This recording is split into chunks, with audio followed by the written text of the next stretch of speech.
Well, I think we will get started. We're still getting people signing in, but I want to be really cognizant of the time. So, um, first of all, if we would love for you to turn your camera on, because I think our presenters would love to see your smiling faces. But if you're not comfortable doing that, I understand as well. Um, I want to thank everyone for being here today. And um, good morning. Those of you that don't know me, I'm Karen Smith. I'm the Executive Director for Leadership Macomb. And assisting me today are Julie Petkoff, our Leadership Macomb Program Manager, and Isabella Crook, our social media guru for Leadership Macomb. And for those of you that don't know, Leadership Macomb has been in existence since 1996, and over 1,100 individuals have graduated from our core program. And as a result of COVID-19, we were unable to hold our in-person class this year, so we decided to put together a virtual series. We have a 10-part series, and this is number 6. We wanted to stay true to our mission of educating the community and connecting people. And so we decided to put together some virtual meetings on some relevant topics. And thank you so much for being here today. And I want to thank our series sponsors, because we certainly couldn't have gotten through this year without our sponsors. So Macomb Community College, Henry Ford Macomb Hospital, Marchand Advisory Group, DTE, Oakland University, Plant Moran, First State Bank. Thank you so much for your continued support. We also have a lot of people that have supported us individually, so too many to name, but we're very appreciative. Ryan Zemke is the magistrate for 41B District Court, and he is a graduate of Leadership Macomb Class 20. We're on class 24 now, so that was 4 years ago. And Ryan's been very involved in helping us plan our Justice Day sessions for both our core program and our junior program for the past several years. And we're really honored that he took the lead in planning today's session, and he's secured some excellent panelists. And I'm so excited to hear from them. He's going to be introducing them to you. 2 of them are Leadership Macomb graduates, Liz Darga and Tanya Grillo. So that's exciting too. So again, Ryan, thank you so much for planning today's session, and I'm going to turn it over to you. All right, thank you. As Karen said, welcome everyone. We appreciate you being here. The justice system it's kind of a large, broad topic, so we're going to do our best to kind of stay focused within some of the areas of our panelists. I promised the panelists I wasn't going to go on 15-minute speeches about their background. Like with any Leadership Macomb event, you can pretty much be assured that you're getting some greatly qualified, well-qualified individuals on your panels here. So we'll start with Under Sheriff Liz Darga. I mean, she's been in the Macomb County Sheriff's Office for more than 34 years. I don't think there's anything she doesn't do or hasn't done. She oversees a $74 million budget and over 550 employees. So if that wasn't enough, I don't know what is.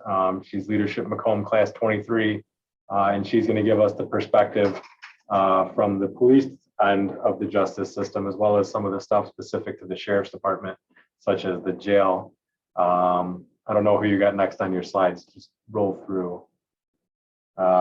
Then we've got Judge Julie Gotti from the 16th Circuit Court in Mount Clemens. She's been on the Circuit Court bench. She was elected in 2018, began serving in 2019. She was in private practice for over 20 years before that. She's a past president of the Macomb County Bar Association, and perhaps most importantly, she's a proud graduate of Michigan State University. After Judge Gotti, we have Tanya Grillo. She is a criminal defense attorney. She is Leadership Macomb Class 22. She's been in private practice as long as I've known her, I think as long as she's been out of law school, specializing in criminal defense. She's a past president for the Macomb region of the Women's Lawyers Association of Michigan. She was a regional manager for the Michigan Indigent Defense Commission. She's going to give us the insight from the attorney perspective of how things have changed. And then we have Jim McGrail, who's the court administrator and magistrate at 41B District Court. He works alongside me. He's been at the court for, I believe, 4 years now. He was in private practice for over 15 years before that, represented the city of Utica, and most notably, did a lot of their stuff with the Jimmy John Stadium development and Andy Appleby and all that. He also represented Harrison Township for a while as well. So we don't have any fancy PowerPoints. We're really hoping that you guys will have some questions along the way, and we're happy to answer those just at the appropriate time. So feel free to add those in the chat. Or even if you want to raise your hand, we're flexible. We're not super formal here, whatever's easier for you. Again, recognize that the justice system does encompass both the criminal law, which is probably what people are most familiar with, criminal law, felonies, misdemeanor, traffic tickets, but there's also the civil side of it that we'll touch on as well, as far as things like landlord tenant, small claims, family law, things of that. This has all been thrown into the blender here with coronavirus. We were just talking about how at this time last year, we were a couple weeks into it. We thought we were reopening any day. And since about March 12th of last year, I think there's been probably less than 50 people that weren't employees inside of our building. So it's definitely something we've had to learn and adapt to, and we look forward to kind of giving you some insight into what each of our fields on the panel has to deal with. But at least preliminarily here, when we're talking about the justice system, from the criminal side of it, before you wind up in the court system, you wind up dealing with the police departments usually.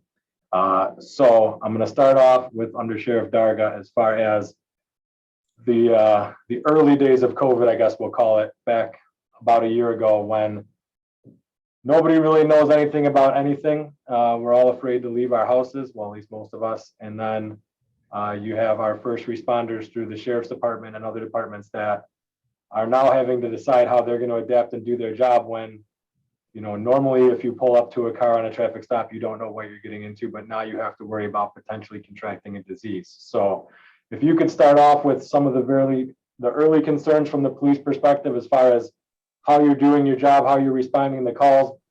PPP is, you know, whatever you can find for a mask, you slapped on, whatever you could find for gloves, you slapped on, going through what you guys went through as far as telling your deputies and officers and whatnot, how to handle things in the early days, I guess. Okay, I think it was probably the same for everybody. It was a whirlwind around here. You're trying to, it was easier. I can tell you this, it's easier to deal with crime scenes than it was to deal with COVID. It was, took us by surprise. We had to try to figure out policies and procedures, how to keep our people safe. Everybody, definitely had a fear, just like everybody else in the world. We came up with policies relatively quick. We tried to get PPE equipment. We didn't have a whole lot, so that was tough. We also have, we have the road patrol as well as the jail. So we had, at that time, I believe we had about 850 prisoners. We had a staff here, a medical staff that was just phenomenal. They took the ball, they ran with it. They created policies, they created procedures. We started quarantining right away, quarantining prisoners right as they came in. They were quarantined for 14 days. And I think we kind of dodged a bullet. I know some of the other county jails had a lot more inmates with COVID than we did, but that was because immediately we put them into quarantine and we really kept an eye on people. We definitely had some employees. Unfortunately, we couldn't work from home. Everybody had to be here 24/7. We had some employees that came down with COVID. One is still out from last March. So we've had some injuries due to it. So, but you know what, we learned, one of the things too was there was a few captains that were retiring at the time. So it was pretty much me and the sheriff running around trying to do everything, do the policies And, but we learned early on in the police academy, you improvise, adapt, and overcome. And that's what we did. And it all worked out. As far as the road patrol, you know, we got them the PPE equipment. We did make it so if it was some type of call that they didn't have to go to the house, they could call on the phone and take the report over the phone, which we've never done before, but it seemed to work out. We did tell them that, you know, traffic stops could be limited. You didn't have to make traffic stops unless it was, you know, dire. And you guys probably all saw that because you could speed all you wanted. I know 75 going up north, boy, that was a quick drive for us. So, but you know, it all worked out. We did what we had to do, and you know, we're still dealing with it because we've just had an uptick here, and I think throughout Michigan, but we've had an uptick here again. We had a bad one in November. We had an uptick now. We have probably about 12 people out again. So, you know, we're rolling with the punches here. Okay, yeah, I know our jail, more so than many others in the areas, did a great job of, as much as possible, containing the COVID issues and the what do they want to call it? When there's multiple cases in one area, they got the fancy word that freaks everybody else. But I know, like Michigan Department of Corrections, I think they were saying just about half of all prisoners in the Michigan Department of Corrections had some contact with COVID, and that was never the case in Macomb County. So that was great. One thing I just want everyone to keep an eye on here as we move through the kind of the phases, the jail population going into COVID was right around 850, 900. You'll see here as we progress how things start to change. This was all in a time when we're starting to look at bond reform bills that just passed recently. We're starting to look at jail funding for potentially building a new jail, where original stuff was talking 1,500 inmates. You'll kind of see how that starts to kind of get shaped here a little bit by COVID as well as part of the background. But after they see the police, they wind up at the courts. So Jim, I know you may not have a whole lot here aside from, you know, we thought this was a 2-3 week thing, but at this point, what are the courts looking at? I guess partially the courts, maybe explain how the courts don't always have to follow what the governor says, not in the sense of not following what the governor says, but we answer to the state court administrator's office and some of the differing things they do, and maybe even potentially touch on some of the stuff that we looked at with staff as far as trying to keep our staff safe. Yeah, so kind of like Magistrate Zemke was raising, I mean, one issue that we do have, and this can sometimes be a little bit of a confusing issue for individuals not involved in the court system, but with the separation of powers, you know, the governor would issue her executive orders, but those orders did not necessarily apply to the courts. We have to report to our Michigan Supreme Court and the State Court Administrative Office on how we handle things. So early on, I remember it was, I want to say it was like Friday the 13th is when the state of Michigan issued their executive order declaring the emergency and, you know, ordering everyone to stay home. And I remember being home that weekend, you know, trying to stay home. I mean, obviously I still want to follow the governor's orders in my private life, but paying attention to Facebook and all the attorneys, you know, what's going to happen Monday? And quite honestly, throughout the entire weekend, I really did not know. We received the order from the Supreme Court. It was 6 o'clock on that Sunday of what we're going to be doing, you know, that following Monday, which was basically shut down the courts and only doing, I think they termed it back then, it was essential items, which basically when you looked at the definition, it was, we still had to process the in custodies. Obviously, we had a little bit of an issue where, you know, there's certain things that we deal with on a day-to-day basis that it's okay if we don't deal with it right then and there that day. But we still had several individuals that were in jail that obviously, you know, we worked with a system. You are presumed innocent unless and until proven guilty beyond a reasonable doubt. And you shouldn't have to sit in jail while you're waiting for that presumption of innocence to be tested. So right from day one, that Monday morning, we kind of implemented our process of adjourning the other items to cover just the in custodies. Now, mind you, back then, we really didn't even know what Zoom court was. I think our first couple of in custody dockets might have had 5 or 6 people on them. And it was taking all morning just to process 5 cases, whereas normally we would process anywhere from 50 to 100 cases in a morning at our court. So there's definitely a huge learning curve initially, but as Magistrate Zemke was kind of pointing out early on, I think we were all hopeful, and obviously back then we didn't know what was going on with this virus. We were all learning at that point, but I think early on we were hopeful this was going to be a 2-week thing. So the dockets that we already had, we just adjourned everything for 2 weeks. We thought, well, we'll close down for 2 weeks, we'll flatten the curve, and then we'll be back up and running. And then obviously 2 weeks turned into 3 weeks, turned into 4 weeks, and now we're at the 1-year anniversary of our 2 week of flattening the curve. So, but I do know early on, once we first realized after 2 weeks, hey, this might turn into a long-term process.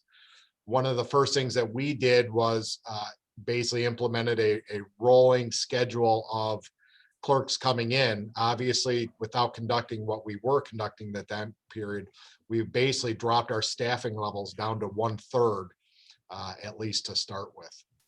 I don't know if, Ryan, if you want me to go on past that initial. No, that's good for now. We'll get the middle part here in the middle. So next, once we get the cases coming into the court, we get a judge involved. And I know with Judge Gotti, just like Jim and I, we have staffs of clerks that are able to kind of process the paperwork. And at least initially, we're just adjourning it as if it was a power outage or a snow day and pushing through. But at some point, the judges have dockets that they need to keep moving. You have, as Jim mentioned, incarcerated cases that you kind of have to figure out, is this 2 weeks? Is it not?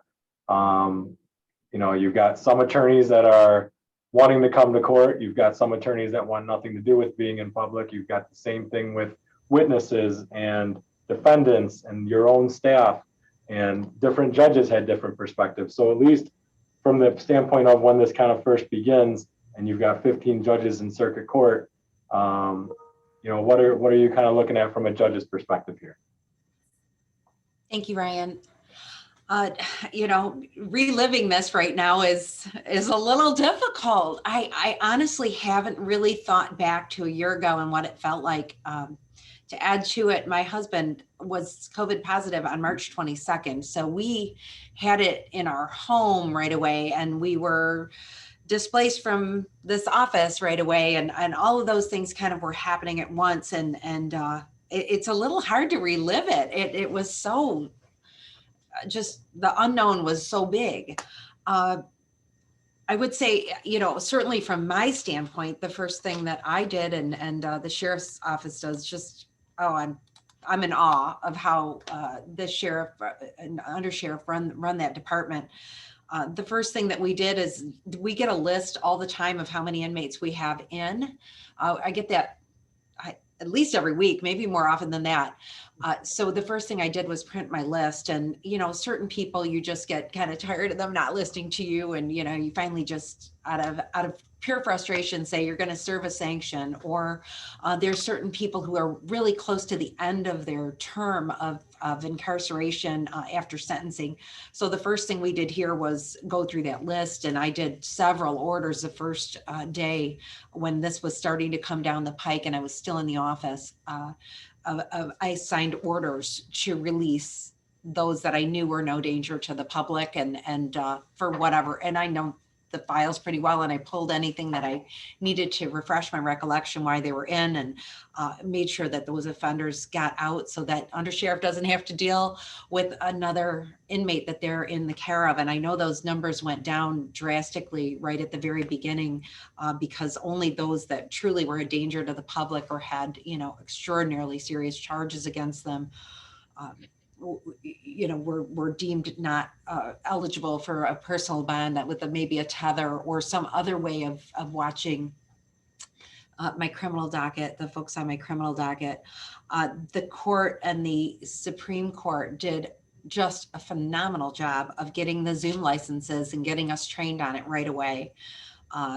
When we left in mid-March, and by May 4th, I had a full docket again, and that was with not only all the training, all the licenses, all the remote workers had to have laptops that they could bring home with them and remotely access our computer system. I mean, it was just an entire shift in everything that we did in person, and now everybody's at home trying to figure it all out, forwarding phones. It was just such an undertaking. Again, it's just hard to relive it. And the other issue that came up, of course, and you probably know this from just a general knowledge standpoint, is that all the proceedings in a courtroom are open to the public, except for very limited purposes, but we have to be able to be accessible for you members of the public to come in and see what we're doing. You can hear any case and see see a defendant be sentenced, and you can see everything that we do in our open proceedings. So making sure that we all had YouTube channels so that we were not only on Zoom with the litigants and the folks that were interested in the case personally, but we were also being broadcast to the general public so that everyone can see justice going down however it's going to go down, whether you're just interested as a member of the citizenry or whether you had an interest as a victim or a loved one of a victim or whatever it might be. So those things, I find it remarkable that within that short period of time, we went from really not doing a whole lot of anything remote to doing everything remote and being able to be broadcast to the public.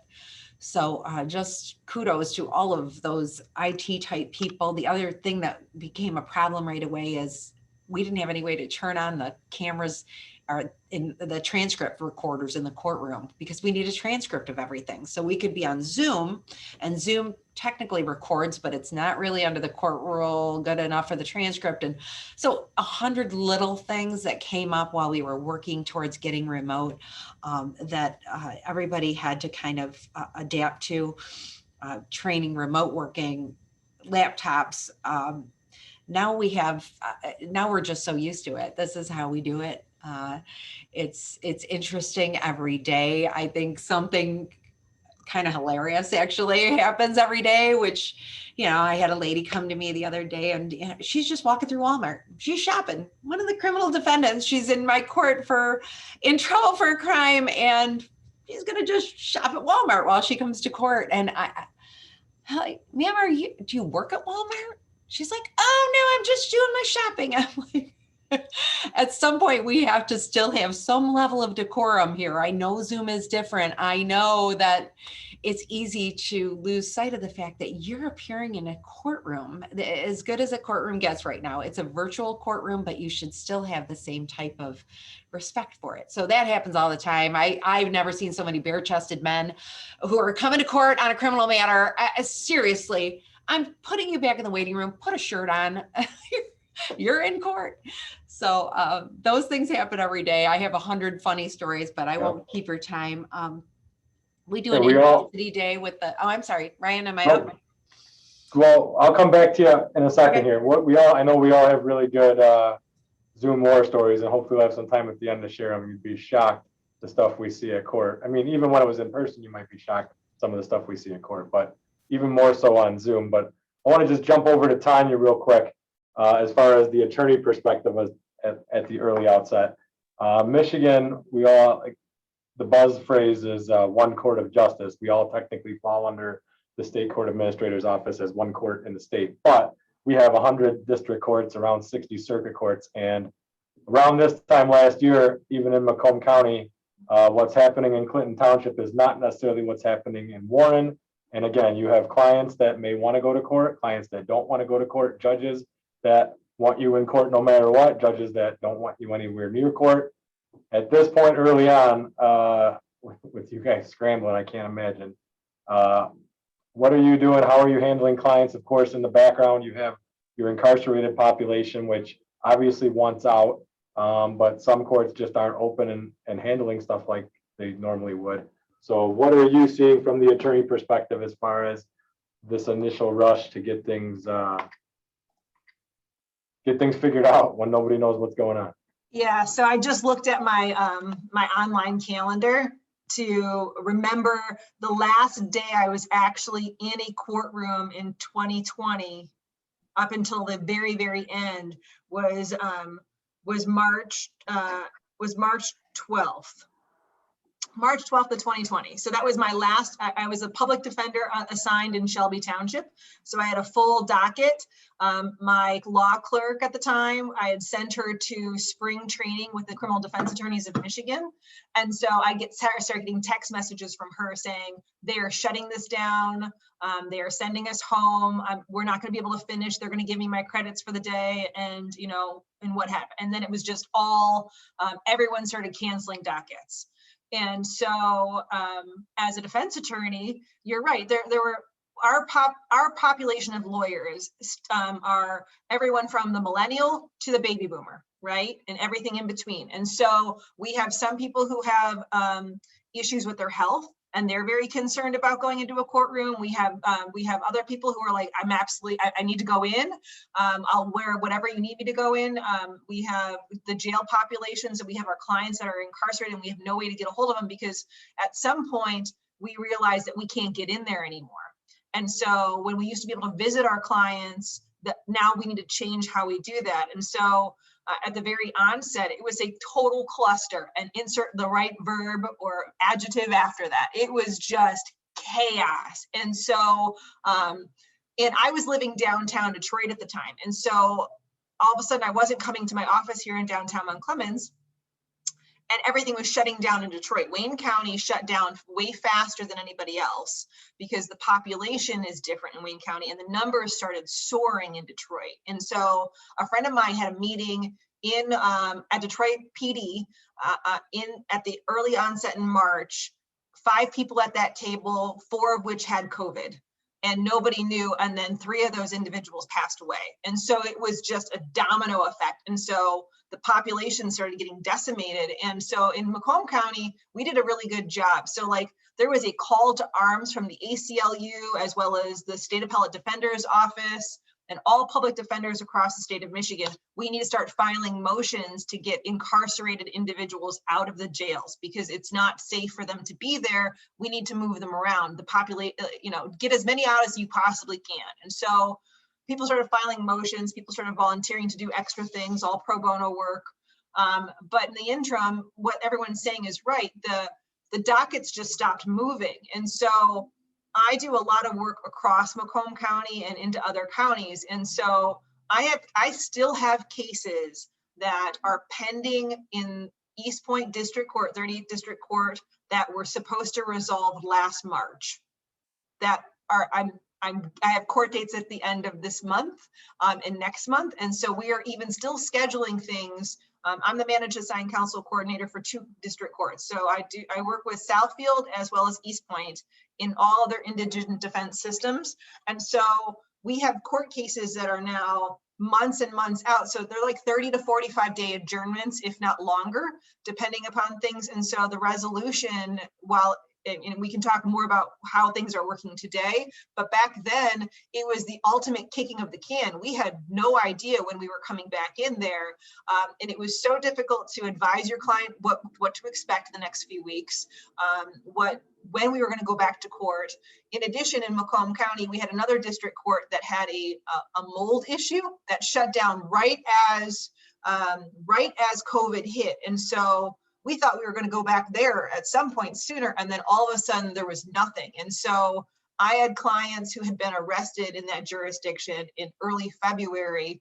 We didn't have a court date until the end of April, and we had no idea what was going on. When you have clients like I do who have substance abuse issues, there were no services to be provided. There was no probation officers monitoring them. There has been such a large relapse issue across the board with people who were doing really, really well, but there were no services left to give. And so, or no one knew how to do the Zoom. I mean, Zoom AA is great. It is great.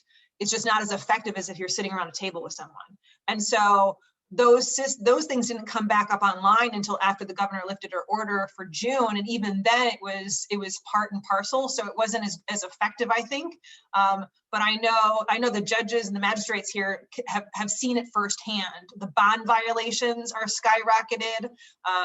The testing failings, and we couldn't even test anybody. So it was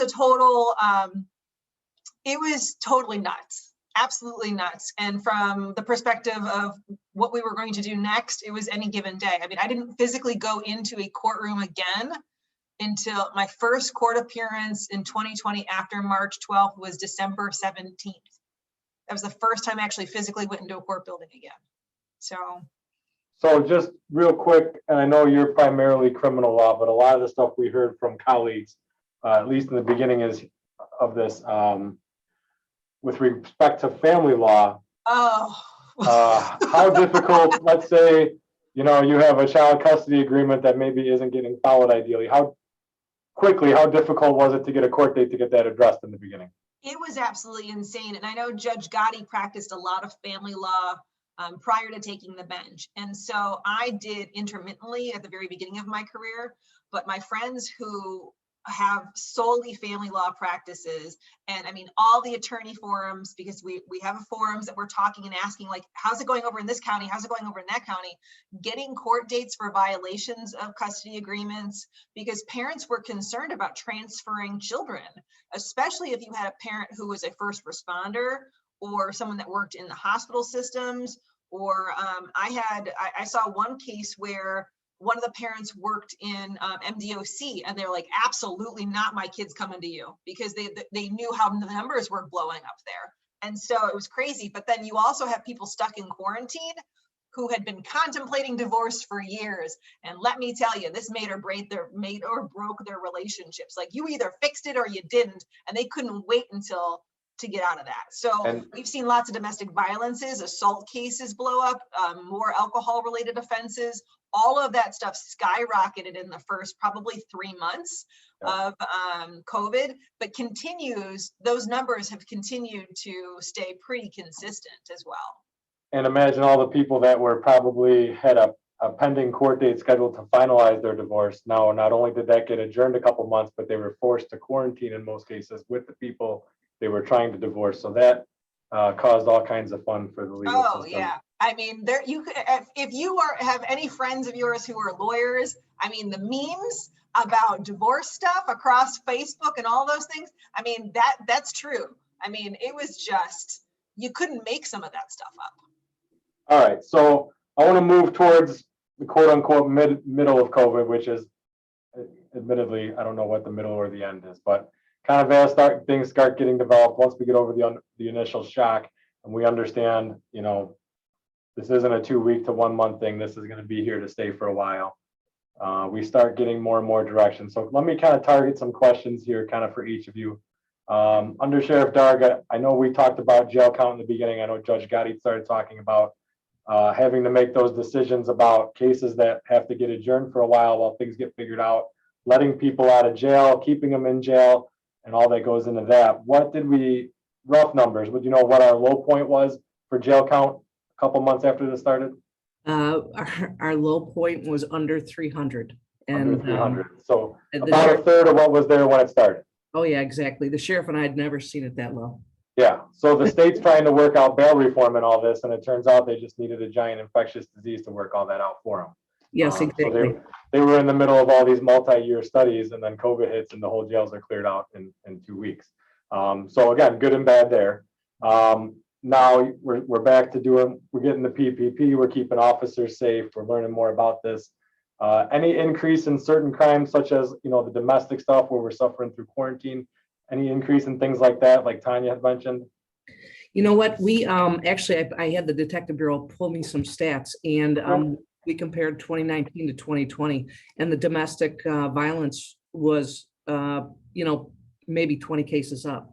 But domestic violence for us in our areas that we patrol, it's an everyday occurrence. It didn't spike, and it didn't get any better. So okay, I know one of the things that surprised me, at least about a month after it started, from doing the arraignments, we're under orders not to leave the house, not to be out past curfew, not to hang out with other people. And yet I'm still getting drunk drivings at 2 a.m. when all the bars are closed and you shouldn't be out drinking, which was still pretty amazing to me.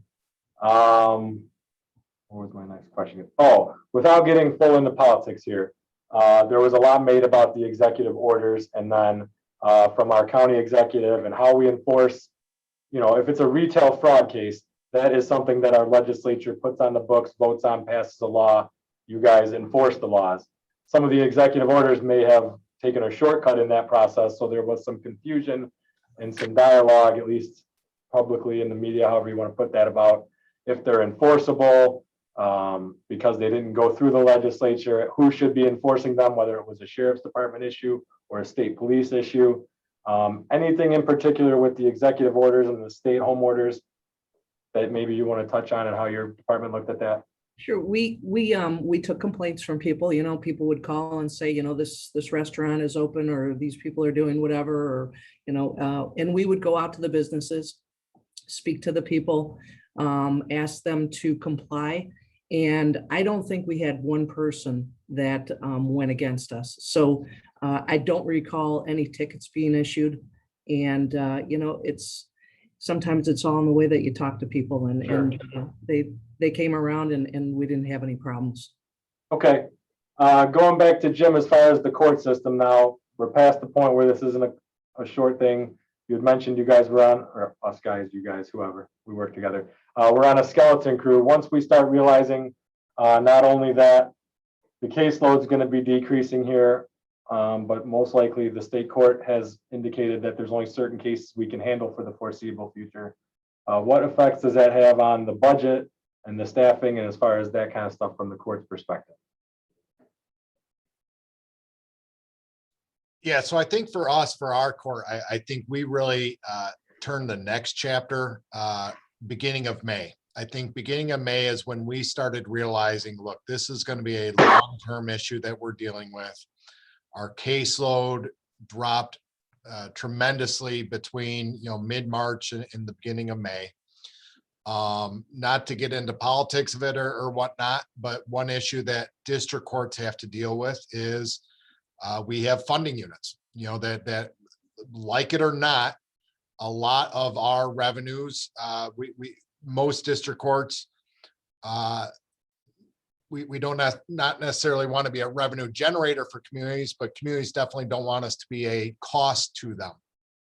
When we closed out our April financials, it became very clear very fast that it was going to be a huge cost to our funding units. We actually, once we closed out our April financials, that's when we started looking at our staffing with the caseload. And we actually went from rotating teams in a third of our workforce at a time to we actually laid off 2/3 of our workforce in the middle of May, unfortunately. Now, at that time period, quite honestly, I think a lot of our clerks weren't necessarily disappointed with that because they actually, most of them actually got more money on layoff status than they did working here. But as it stands, even right now, we've brought some of them back, but our staffing level is only at about 50% compared to what we were a year ago. I know the district courts, and I know there is a push that there is an argument that our funding mechanism for district courts may be unconstitutional. That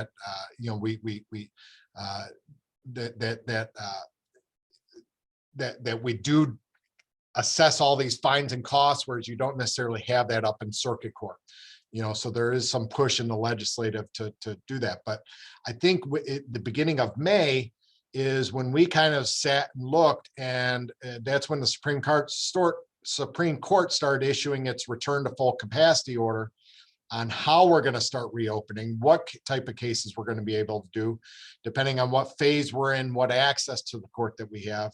That I know myself, Magistrate Zemke, and my 3 judges, we really sat and tried to figure out what are we going to accomplish? Because I think it was really in May that we started setting a game plan to how can we start doing these cases again. We can't just be adjourning our dockets like we had been up until that point. So we set a game plan starting in that middle of May, that starting in June, we stopped adjourning any cases. If you had a case scheduled with us, we were conducting it, but we were going to be conducting it via Zoom. And I think the one thing that we did in that early on process is, I guess, having a smaller court that we have, and I say smaller in quotation marks because I think we're one of the larger district courts, but obviously we're very small compared to circuit court. We would have dockets where my June 1st docket that I ran, I had 150 cases scheduled that afternoon. And to go from trying to figure out how we're going to do 5 or 10 cases in a half day to doing 150 cases in a half day. But what we were actually trying to do is we would run a docket. We would not adjourn any case. We'd run that docket and then regroup at the end of that docket to figure out what worked, what didn't work. With our goal being that come July, we could spin everything back off to the judges to get their dockets back up and running and take all those lessons that we learned to try to move forward.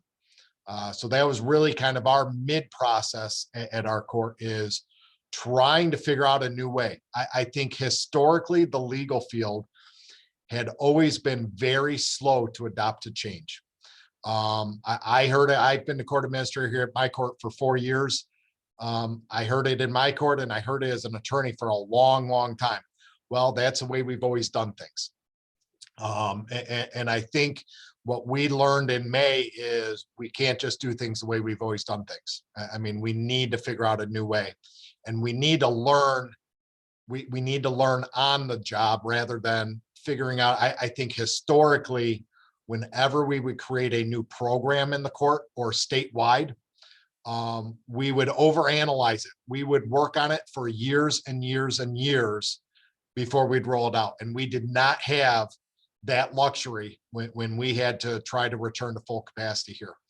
I think I've had more meetings with my colleagues, my judges, my SCAO during this time period than I ever had prior to this. But it was all because we had to learn on the job and kind of learn from everyone's experiences of what worked and what didn't work. Excellent. So just to kind of stay on pace here, so we have time to kind of talk about present and future for everyone after this. Let me just kind of rifle through Judge Gotti here and Tanya for some targeted questions. One, I can kind of spin off to Judge Gotti from the chat as far as, all right, so Zoom's the future. The incarcerated cases, we're learning jury trials aren't going to necessarily be a thing here for a while. People want to be out of jail. You have the keys to that jail as the judge.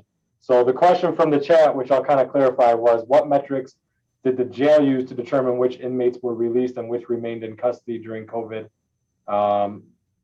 That's part one. Additionally, how many wound up being reincarcerated? That one's a little more difficult to answer, but at least as far as who held the keys to the jail at the beginning, since it's not an overcrowding issue at that point, if it does go to overcrowding, then the jail has some discretion to make some proposals. But since there was not overcrowding, that was on the judges that held the keys as far as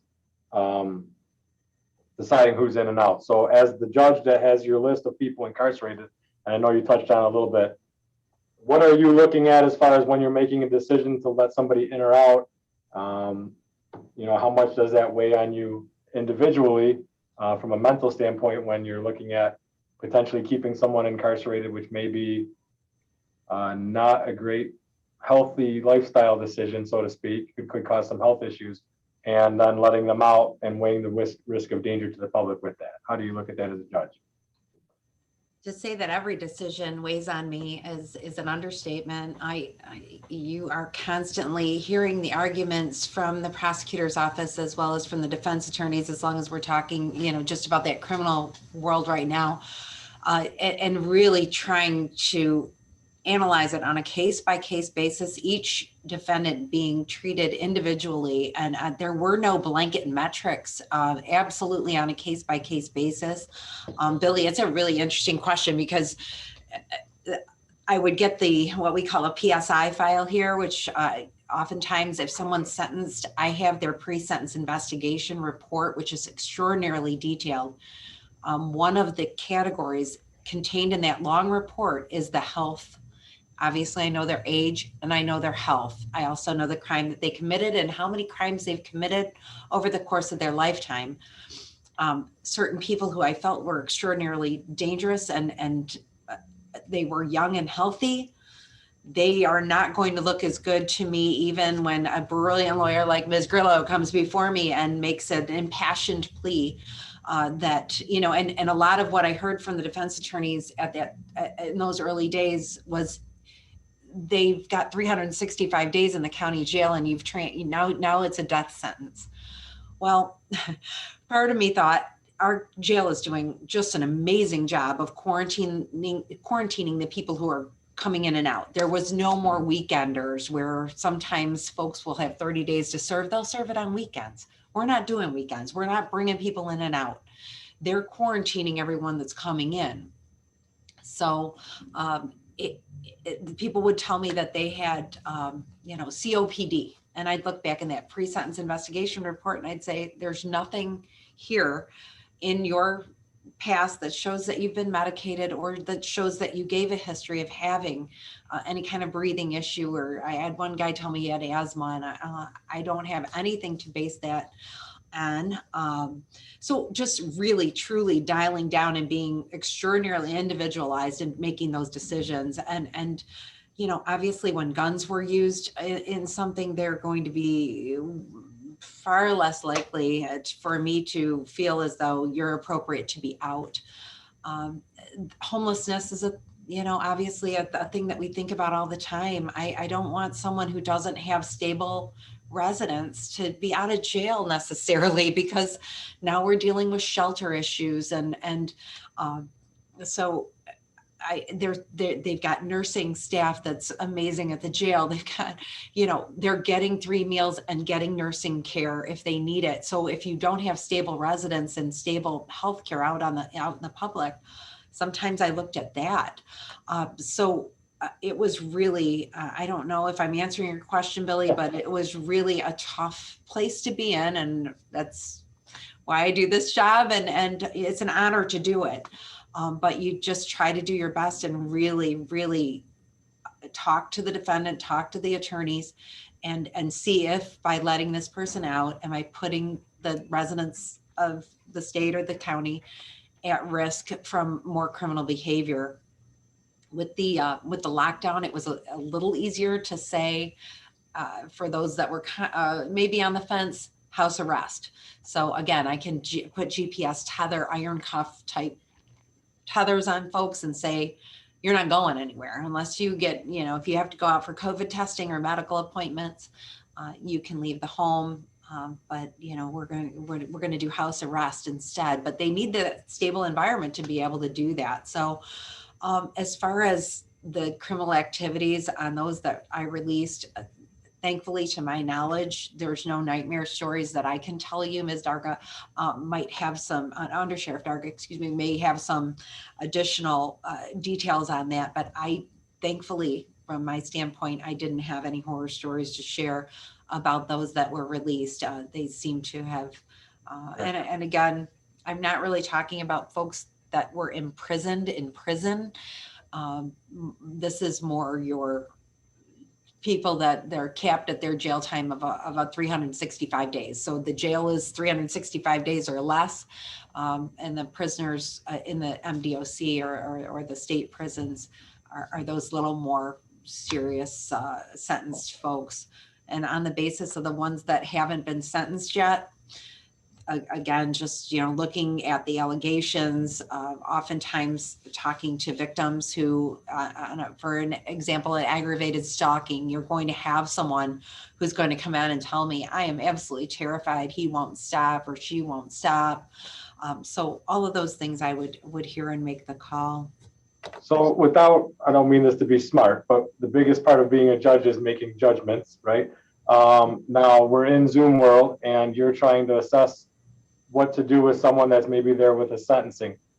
In 2019, you're looking at someone standing 5 to 10 feet away from you on a podium. You get a little more time to read body language and facial expressions and things of that nature. How much more difficult is it to make judgments when you're dealing with someone on Zoom that, ideally isn't walking through Walmart? Is it more difficult to look at someone by video and try and figure out what you're going to do? Or has that not been as much of an issue as maybe we would think it would be? It absolutely is harder. I always feel it the most with my HIDA, which is the Homes Youthful Trainee Act, is youthful offenders kind of get that second chance to prove themselves on probation. If they can get through that probationary period, the crime will never appear on their sentence. So I always tend to take some really good extra time with those kids. I call them kids. I'm 54 and they're 20, and I have a son who's 22. So I love to talk to them directly. I like to meet their moms and dads that come to court with them, their grandmothers, whoever there is there as their support person, to make sure that it's kind of a joint effort between, the courts, the limitations I'm putting on them, along with the family, trying to keep the kid in line so that he or she doesn't continue a life of crime and gets themselves back on track. And having those relationships with the defendant was just one of my favorite parts of my job in 2019. Sadly, I only got to do my job for about a year like that before I had to adapt. So, you are seeing people in their homes. So once in a while I'll get, especially one of those HIDA cases where mom and dad are flanking him or her.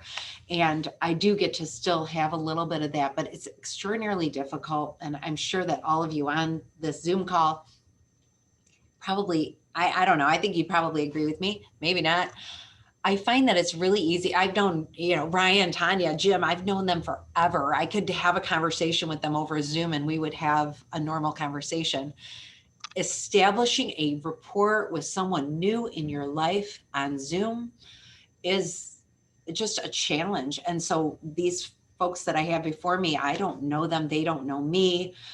I don't know if they're just trying to be on their best behavior. I wish anybody coming to court is always trying to be on their best behavior, but it's very, very hard to establish a rapport where they actually care if I'm upset that they went back to their old ways or committed another crime or got back on drugs or had a relapse or, any of those things that I normally talk with and relate with people. It's a little harder over Zoom. So if that answers that. Yeah, thank you. All right, I'm going to move on to Tanya real quick, and I got a couple targeted questions for you. So we're in Zoom. Jail visits evolved to where we can do those remotely. We're starting to adapt to Zoom courts. I know all the courts aren't on the exact same plan, but at least they're being more consistent such that you know what to expect out of each place that you're wound up going. Now, if you're in person in court, like in the past, and your client starts talking, sometimes you got to give them a little nudge to tell them to stop talking because they're going to say things maybe you don't want them to. How difficult is it between not just in court dealing with clients on Zoom, but also, out of court, making sure your client can get to court? I'm sure you're a part-time IT director explaining how to get people on Zoom.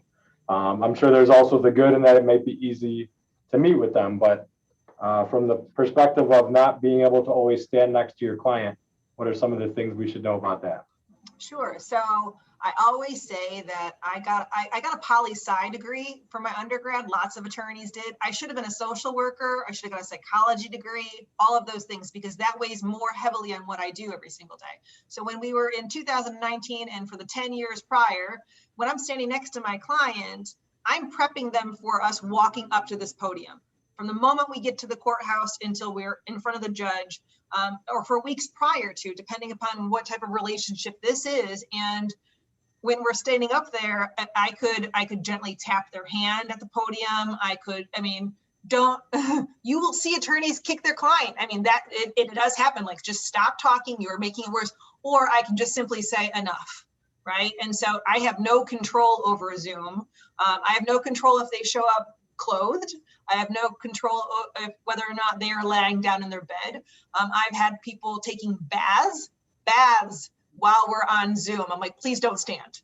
I don't know what's going on down there. I don't want to, but I heard splishing and splashing. So, the judge and I locked eyes on Zoom and we're both terrified of what could possibly happen. And then kind of what Judge Gotti was saying, like, as things started changing and having this relationship and people and they're not necessarily reoffending, there's bond violations because there's no monitoring, right? And so I've been there where I've had someone, I'm like, we're going back into the same magistrate. They're not going to be happy. We're on, and I've been in front of Magistrate Zemke where he's, looking at the file, like, this is the third time you've been here and we're in quarantine. Like, how are you even doing this, right? And so that whole control thing, for a good chunk of I would say starting in May, when we've all started realizing like this is the new way of life, teaching your clients how to use Zoom. Like attorneys had to teach. I had to have meetings with the attorneys on my appointment lists to explain how to use Zoom to them. Not everyone's on the same level of technology. I'm a Gen Xer, in my high school year, my senior year in high school is when I learned how to use a computer, and I didn't actually have one until like my third year in college because I was still handwriting notes. So when it comes to tech, I am not a techie. I've had to learn more about tech over the course of this year than I had for any other period of time. And so when I'm dealing with clients who might not be as financially stable as others, some people don't have smartphones. And so they've had to call in and monitoring how to use Zoom. And then when you log into Zoom, you know how you all had to rename yourselves.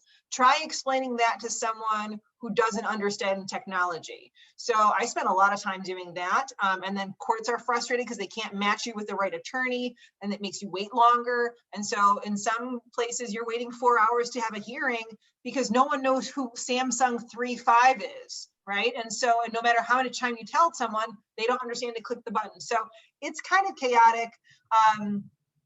But I mean, we're getting better. But I mean, I can honestly say Jim at 41B was our, and still is, the person who everyone should be talking about how to build a triage system, because 41B District Court in Clinton Township ran better than any other of the district courts in the Tri-County area. We knew when we dialed in on June 1st, even though there were 150 cases, I mean, we moved it as quickly as possible, but like there's a triage. So we're being paired and moved into into different breakout rooms and all that stuff. Not every court, even now, 12 months later, thinks that that's a good idea or has the manpower to do it. And so we get better. We can do IC solutions to meet our clients in jail. We can do a lot of those things. Motions are being filed, court dates are coming up, but it's still a wait in progress. And we are still learning as we go because it's trial by fire. Because what happens week 1 isn't the same thing that's happening week 7,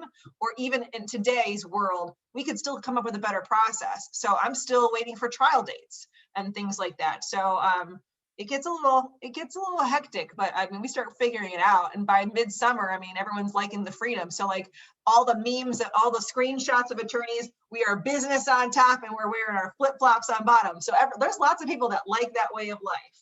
Yep. A lot of people were doing Zoom from Florida. They could handle their cases from the pool side. It's not all bad. Quarantine where you're going to quarantine, because it is what it is, right? Yep. So which environment do you want? Rain, snow, or sunshine? So this one's a little bit out of left field, and I'm not necessarily trying to make this a personal thing, but just as an overall view of Macomb County law firms. Your Oakland County, your Wayne County has a lot of the bigger firms where it's a large employer, a little more money to be able to absorb the financial hit from the drop in caseload. Clients aren't necessarily paying you while their cases are just getting adjourned and adjourned and adjourned. A little less stable cash flow for a lot of Macomb County attorneys, which are usually small firms and solos, not your giant firms, your Dickinson Wrights that you're going to see in downtown Detroit. Right. We do have one larger law firm, but for the most part, it's small and solo practitioners. So between you and or colleagues, you know, how did this kind of fit in where you're not necessarily qualifying for unemployment because nobody's laying you off from your own firm, but then there's, you know, some small business relief, but we found out that's kind of going to whoever takes the biggest piece of the pie. So some of the most needy small businesses didn't get it. Just real brief, if you can give me kind of a peek at the financial concerns of especially Macomb County attorneys that are usually smaller firms. For the first 6 months, attorneys didn't know what was going on. People were starting to do big evaluations about, do I need my office space anymore? I mean, and that's still happening. Like, am I spending this money to spend the money and I don't even need it because we're not even here anymore? I can do virtually anything from my home. And so there were some firms, some smaller solo practitioners who were really on top of those loans and they were able to secure them. But I mean, it was a long waiting game where when you did qualify, if you held on to that money and you didn't use it, it cost you $1,000 just to even have it. So it was like, why are you even, you're being charged for something that is your blank fund, right? So like, what are you going to do? It made no sense. And so if you didn't qualify, you didn't qualify. And so a lot of those bigger firms though started laying off the associates that had been there less than 5 years. And so they were on furlough or they were doing other things. They were not working as many hours. So, but our student loan debt is still there, right? Until all of a sudden they say, oh, you know what, you don't have to pay it. But even if you pay, it's not going to your principal balance, so it doesn't even matter. So it's this ultimate hustle and game. So if anyone wants to talk about writing off our student loan debt, I've got lots of data for you. But like, it was just totally chaotic. And so when you have cases that are being pushed out, like your appointed cases where we do, it's on a reduced rate. So it's like $200 that you're getting anyway, but you can't get it till it closes. So you're waiting 6 months for that next court date. So no income is coming in. For my business, I didn't generate any income for nearly 6 weeks. And so for me, I am a saver. I think about things. I plan accordingly. I always had a rainy day fund. And that was what I learned from my mentor. So I saved appropriately, but not a lot of people had that luxury, and newer attorneys absolutely didn't have that. And so it was a struggle. It continues to be a struggle. A lot of us have bounced back in 21, and by 6 months into this process, we had kind of figured out what we needed to do. But there are people that are still struggling, and it will still be like that. And I'm sure that's in every industry. And we had a good batch of law students that were lucky enough to take the bar, get their results right around March, April, and then there's absolutely no hope to find employment, probably still struggling. Well, I we've mean, got a I had lot a of friend of issues. mine whose daughter graduated first in her class, was offered a premier job at a very large law firm. She was supposed to start September 1. They pushed that back to January for 6 months. I mean, and she didn't even know she was going to be able to take the bar exam in July. So they finished their graduation. I mean, they didn't have real life graduations. They didn't have anything. And so the new bar exam format was a cluster. I mean, it was just totally chaotic. She finally started on her new job in January, but I mean, for a while there, she was floating in the wind. Had no idea even if that job was still going to be offered to her come January. And what she's referring to, the bar exam format, normally everybody goes to Lansing, takes it in person, jammed in a giant convention center or basketball arena, tables laid out everywhere. They did it virtually this year. And of course, about 2 hours into it, the whole system crashed. So all these poor people that are stressed out enough get to watch their whole bar exam crash and figure that out. So yeah, I think there's probably some PTSD there. All right. So we got about 10, 15 minutes until we got to really open it up for questions. I want to give everybody one chance to kind of talk about, we'll run back through the panel here. And if I have anything specific to hit, I'll let you know. But kind of the make lemonade out of lemons part here. What have we learned from things? What are we doing better? What do we still have some ways to go on? You know, I hesitate as we near the end because nobody knows if this is again 2 weeks, 2 months, where we are on the curve.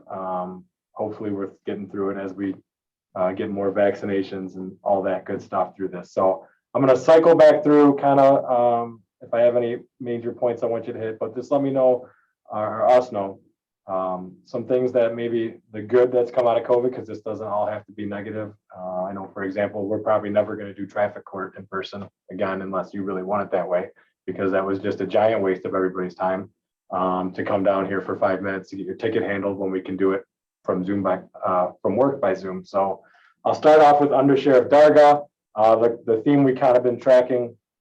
And again, if you want to send messages in the chat, go ahead. I'll kind of coordinate those for once we get done running through this. But start out with the jail count, since we kind of been tracking that as we go.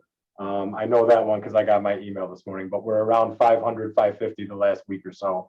So we're not back to where we were in the 800-900s. We're not down in the 300s, but it's been slowly building back up since July. But what are some things from the law enforcement side that maybe you guys learned that either make things more efficient or easier, or maybe some challenges that you guys would still be dealing with?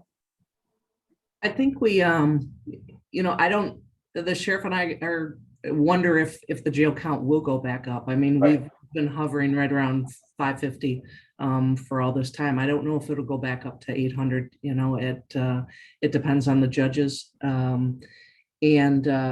What we learned was, you have to do a lot more to protect yourself, and the using the hand sanitizer, the PPE equipment. I don't know if we'll ever get away from that. One thing that I think we would like to see that is the video, the arraignments. If we don't have to transport prisoners to the courtrooms, it's a safer environment for us, for our deputies. If we can do things by video, that's a great thing. And there was before COVID, there was a lot of pushback from a lot of courts. They didn't want to do it. They didn't want to go on video, and this forced people. And I think it was a good thing. We're getting back to normal. Our case is definitely increased. The one thing that we're not seeing is we have to get people to court. We have to get our court cases going, but it's all going to work out. It's we can do with, after dealing with this, we can deal with anything. Sure. And just to touch on what you said, I know so many people on here are Macomb County taxpayers. When you start thinking about how much money we save by not having to drive people out to Romeo, Chesterfield, Warren, Roseville every time just to do a 30-second arraignment, and then just flip on the video and do it, that's a lot. I know personally I sign subpoenas and warrants, and the time that the detectives are saving from not having to drive here to hunt one of us down to sign it, and using the electronic services to sign that and all that has to be a huge time saving and resource saver for them. So time saving, and definitely we had a lot in our gas budget left over, so we were able to utilize that money. Absolutely. All right, Jim, going back to the courts, what continues to evolve at the court? Does it look like caseload's coming back? Does it look like staff is coming back? If you want to talk about maybe some of the future or the budget stuff that we just went through real quick without getting too deep into that. Yeah. Anything you think relevant to the future as far as what goods come from this? I mean, I think our caseload has kind of leveled off as it is right now, where I kind of expect it to be, at least for a short period of long-term period, if that makes sense. It's still not what it was. I mean, we're currently at about 60 or 70% of what the caseload was. I would say, as far as, your question about, making lemonade out of lemons, I think the number one thing that we've kind of learned here at the court is, look, it is okay to go through change. Again, I think the legal field was historically very reluctant to change anything. And I remember early on during all this where, I'd have certain clerks, complaining about, hey, I didn't know, we're doing that different. I mean, the change would happen daily at our court to get to where we're at right now. I think my clerks were at wit's end with the fact that, you'd walk in one day and it would be totally different that day. Ironically, I think they're so used to change now that it doesn't even faze them when something changes. So when I first started here at the court, I was pushing hard for our court to get electronic case files, e-filing, and different things of that nature. And I was always being stalled by our Supreme Court. Yeah, we'll get to you, we'll get to you, we'll get to you. Whenever I would talk to my clerks about that, the look on their faces would be sheer terror. They did not want e-file here. They did not want electronic case files or anything. Just recently, a couple of weeks ago, we were notified by SCAO, inquired if we would still be interested, and I said absolutely. And my clerks are excited for it. I mean, they're absolutely. I think they're ready for the change, and they realize. I think they've realized over the time period that not all change is bad. I get that it's uncomfortable to go through change. It's uncomfortable for all of us, but at the same time, I think a lot of the change that we've gone through here, I personally feel Zoom court is here to stay. I do think there needs to be a conversation amongst my judges and amongst the defense attorneys on what are we comfortable doing via Zoom, and figure out which hearings can still occur via Zoom once we're post-COVID, and which ones need to be in person. But at least in district court, I think a large chunk of our hearings can still be accomplished via Zoom, save everyone the time and expense. I do think it is difficult, as Judge Gotti and Ms. Grillo have pointed out, to do certain things remotely. When you're taking testimony, it's difficult to watch a person's reaction. It's difficult to personally view different things. We've had, since we've gone up and running to our current process, we're currently through Zoom. We are handling probably, I don't know, what would you guess, Ryan? Anywhere from 100 to 300 cases in a day via Yep. Zoom court, between all of our arraignments and all of our traffic and the judges' dockets. Our attendance rate at court right now is through the roof compared to what it was pre-COVID. I would be willing to bet, if I ran a report, though, if my judge needs to detain somebody and needs to jail somebody and tells them to show up with Under Sheriff Darga at the end of the day at 5 o'clock, my guess is my attendance rate isn't great at that point. Whereas under the old method, it was my court officer putting them under arrest, and they had no choice at that point. So there does need to be a conversation of, you know, where are we gonna take Zoom court in the end.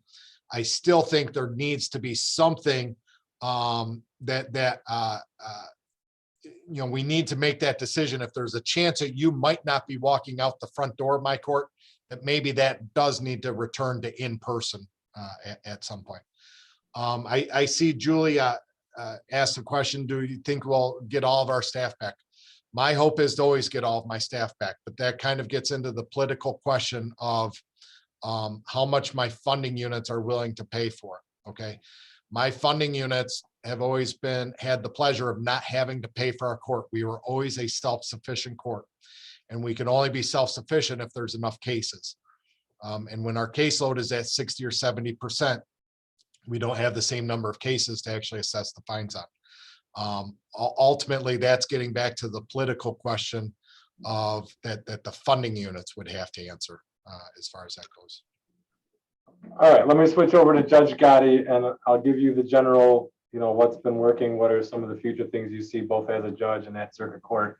But also I was going to tee off on a couple of things that have popped up in the chat as far as, you know, kind of talking about the backlog. I know our prosecutor's office has indicated that they have concerns about how much backlog there is, that they may need additional staff to assist with that as we come back to quote unquote normal.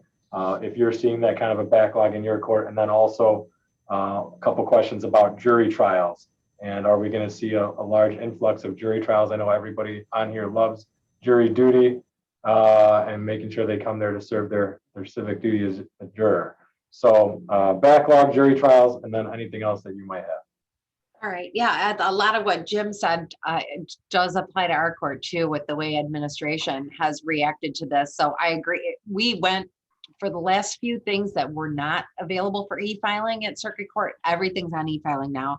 That process probably would have taken another 5 or 6 years for us to have criminal cases on our e-filing system. Was something that needed to happen forever.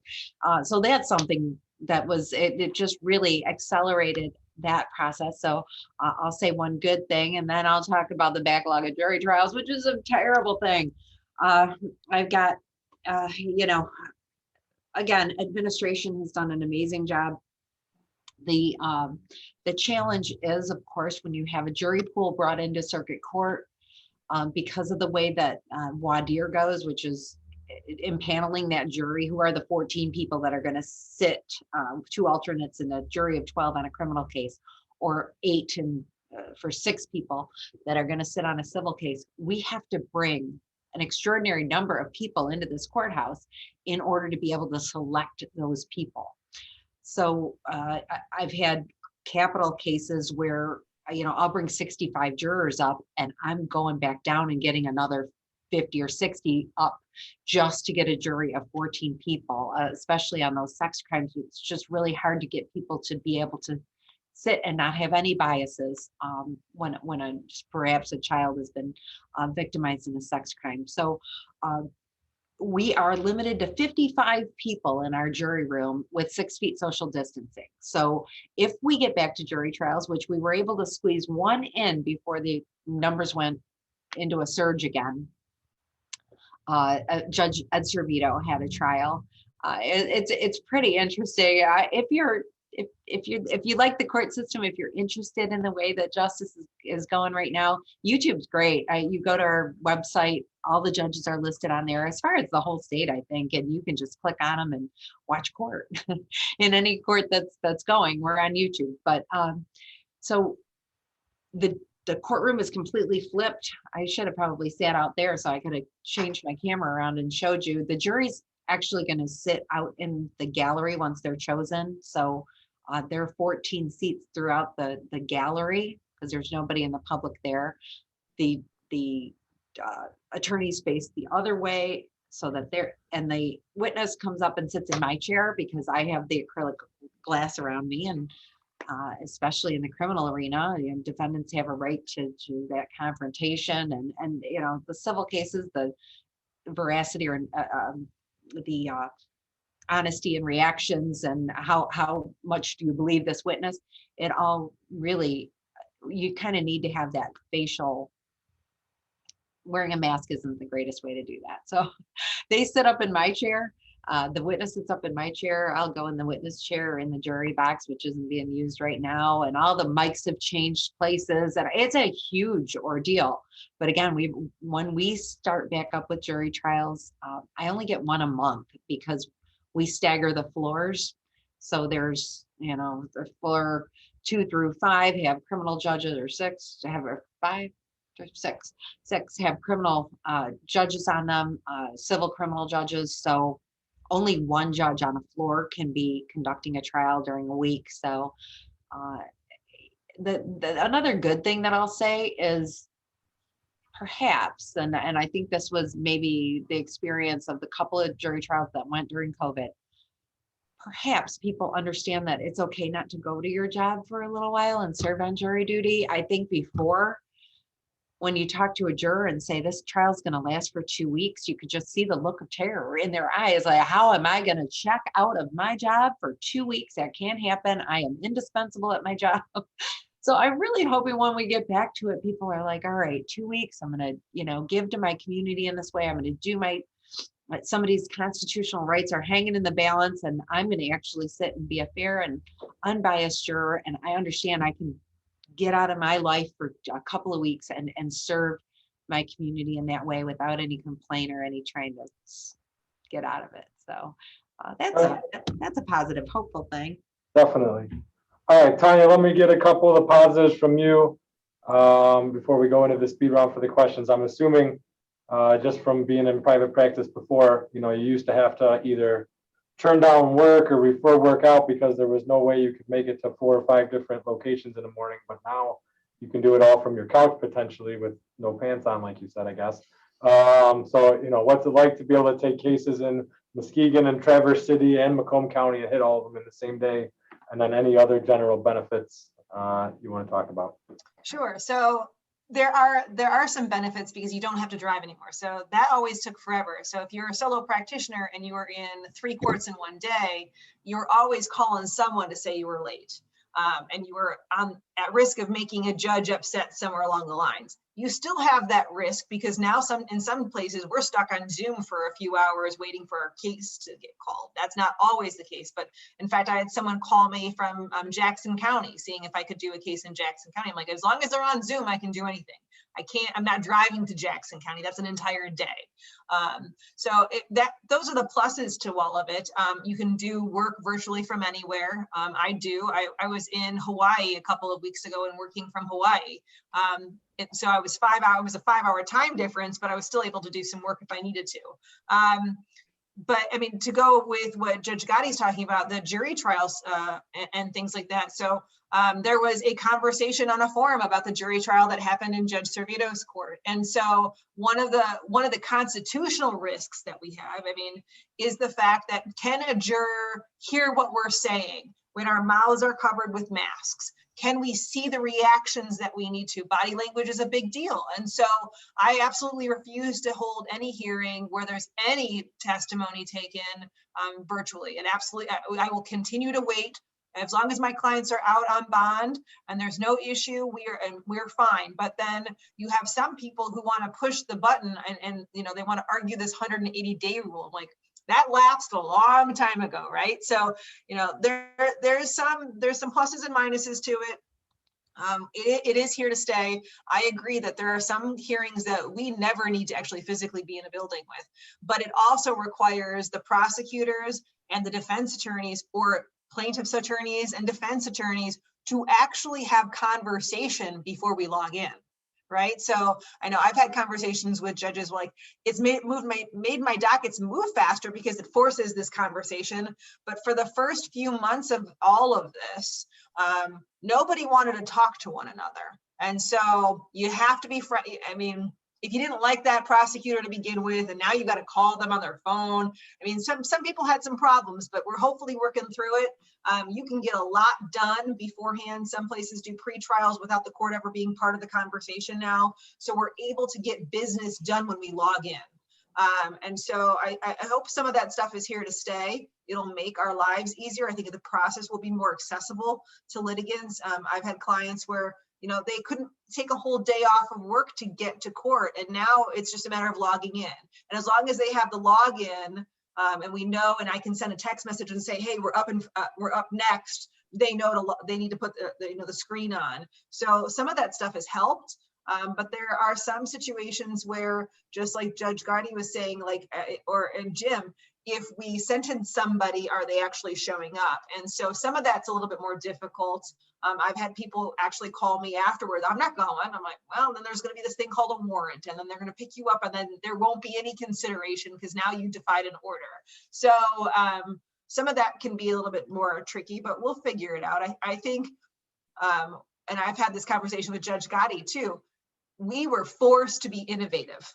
We have to be innovative. And so there are some people that are still with their heels dug in, and they don't want to change no matter how much this has gotten to be the way of life. But some of the newer judges to the benches are much more innovative. They're ready to make the changes, and technology is our friend in a lot of these instances. So let's do the best that we possibly can. It goes along with the bond reform, accessibility for litigants, more open and transparency. And it saves money. It is all about being fiscally responsible when we're going to be having shortages across the state when it comes to funding for the court systems. So, I mean, it sounds like coronavirus mask type issues aside, this is having a pretty profound effect on the practice of law in general, in that you may not need the traditional office with the conference room and all the books. Your clients may start wanting to meet with you virtually, may want you to do their hearings virtually because that saves them on travel costs and times, allows you to do something.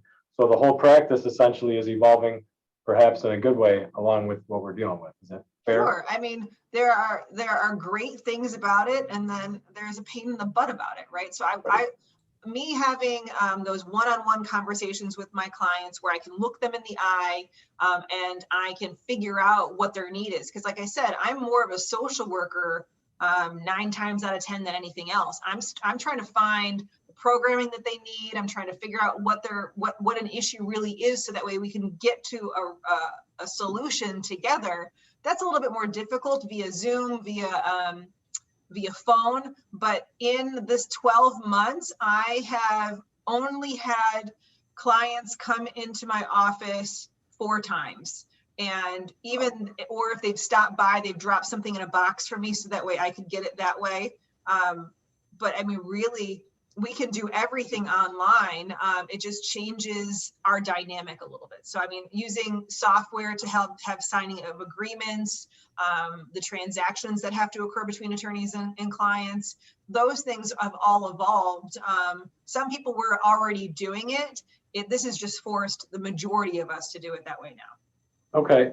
Let me knock out the speed round questions from the chat. And again, if anyone else has anything, go ahead and send them in there, and we can probably open up at the end if anyone wants to do the dreaded verbal question. I know that's not so much a thing by Zoom actually talking, but Under Sheriff Darga, there's still talks about a new jail?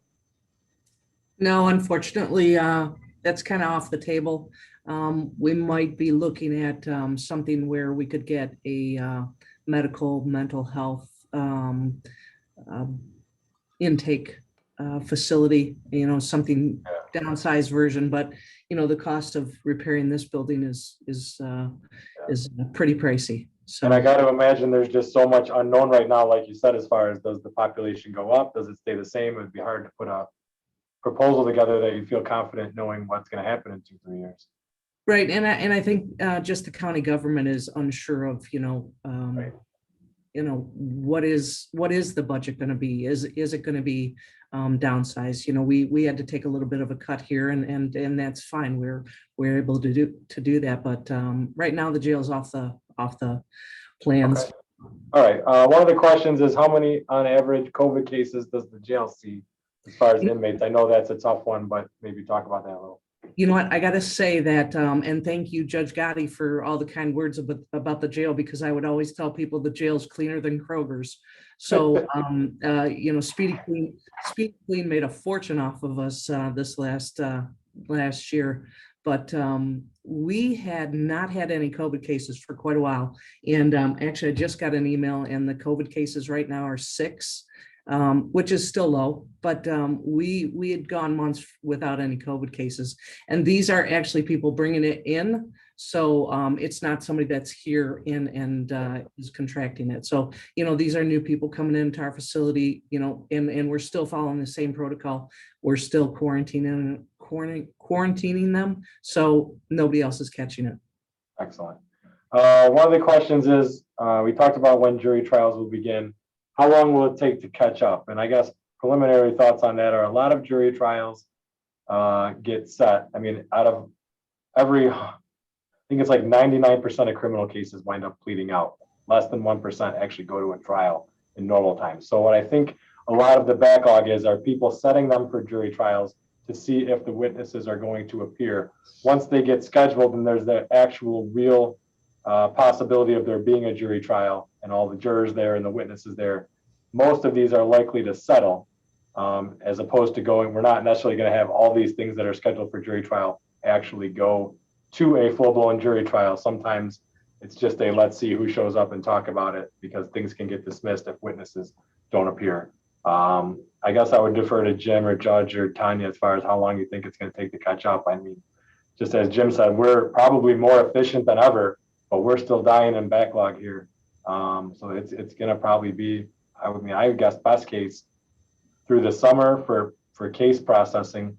As far as jury trials, that's the magic one as far as when we can start scheduling them, how often we can start scheduling them. I guess I'll defer to if anyone else has anything to add on that. But I do think most of the cases scheduled for jury trial wind up not going to a jury trial.